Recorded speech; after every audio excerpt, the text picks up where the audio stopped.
10 things I'm telling my son as he leaves for college from a CPA and not from his mom. Number 1, don't use social media as a standard of living. A lot of times what you see on social media is the end of what someone has done. You don't see what they're endured to get there. You don't see the behind the scenes work that it took to get to where they are. So never compare someone else's middle of their ending to your beginning of your middle. Number 2, understand how credit cards affect your finances long term. So when you get on campus, there are going to be a lot of financial institutions and banks that are going to try to get you to get a credit card. Understand what that is going to do for you long term. Credit cards are great for building credit, but there also may be some downside to it if you do what you're supposed to do in order to maintain it. So that means paying every month, that means paying on time every month, and that means paying the minimal amount. If you don't do that, they can have some long-term negative effects on your credit.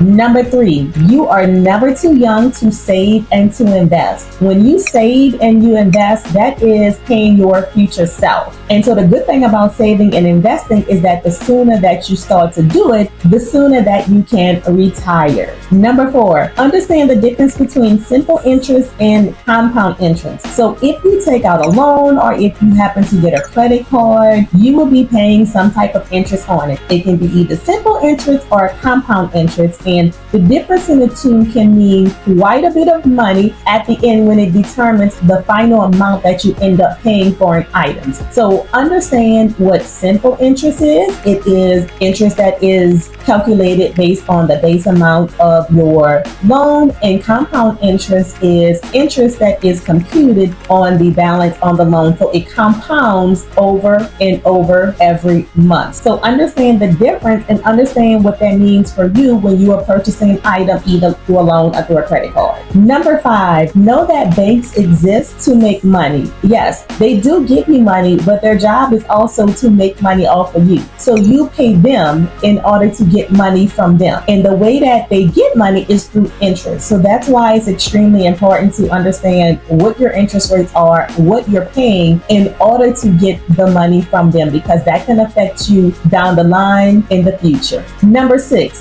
be prepared for emergency. Yes, as a college student, things happen and unexpected things happen all the time. You may have to buy more supplies, your car may break down and you may have to get it fixed. You may have to purchase books in order for a project that you are working on. Whatever it is, you want to be prepared for it, because there's always unexpected things that take place once you are in the real world.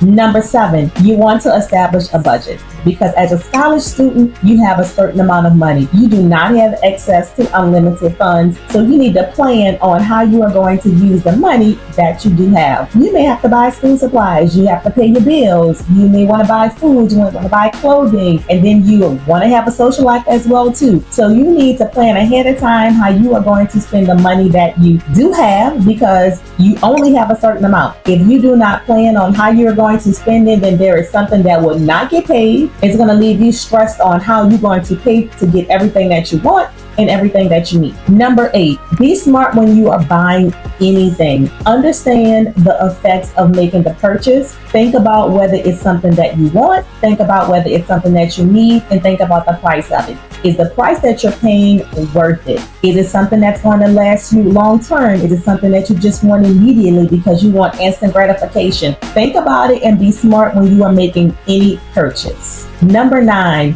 know the difference between good debt and bad debt. Yes, there is an absolute difference. So good debt is when you are going to debt or you're purchasing something that is going to enhance your life. So if you want to start a side business while you are on campus, then you can buy supplies or inventory of things that's needed in order for you to run that business, because you're going to be generating income from it. That is considered to be good debt.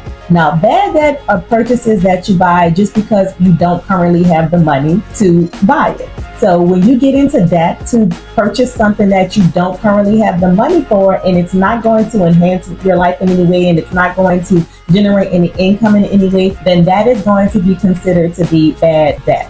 And number 10, don't be afraid to ask questions about anything that is going to financially impact your life. Whether it is a job, whether it's receiving a stipend, receiving a scholarship, relationship or getting into a loan or paying for something that you want. Understand and ask questions about what it is that you're getting into so there are no surprises down the line.